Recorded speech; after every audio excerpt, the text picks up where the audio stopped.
Et direction la France, où au moins 84 personnes ont été tuées et plus de 200 autres blessées dans l'attaque qui a eu lieu jeudi soir à Nice, dans le sud du pays.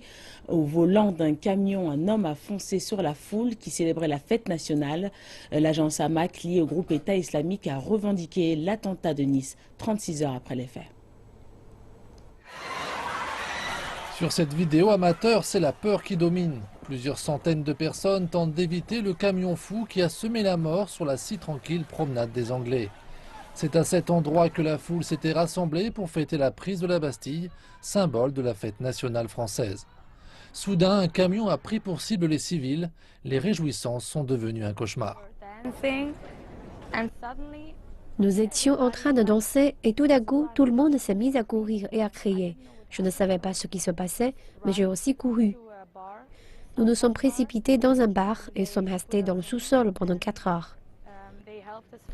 Le camion ne s'est arrêté qu'après la mort de son chauffeur, tué par le feu des forces de police. D'après les autorités françaises, le conducteur est Mohamed Laouej Bouelel, un Tunisien âgé de 31 ans domicilié dans cet appartement banal.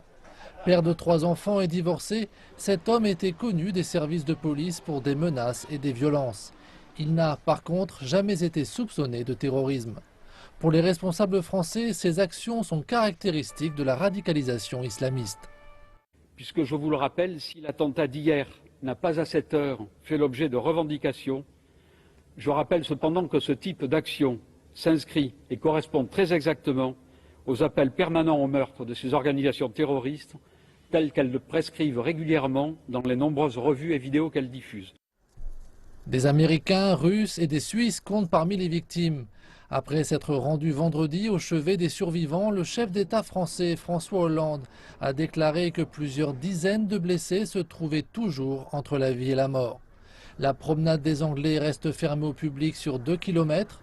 La police scientifique collecte les indices du massacre qui a endeuillé la ville.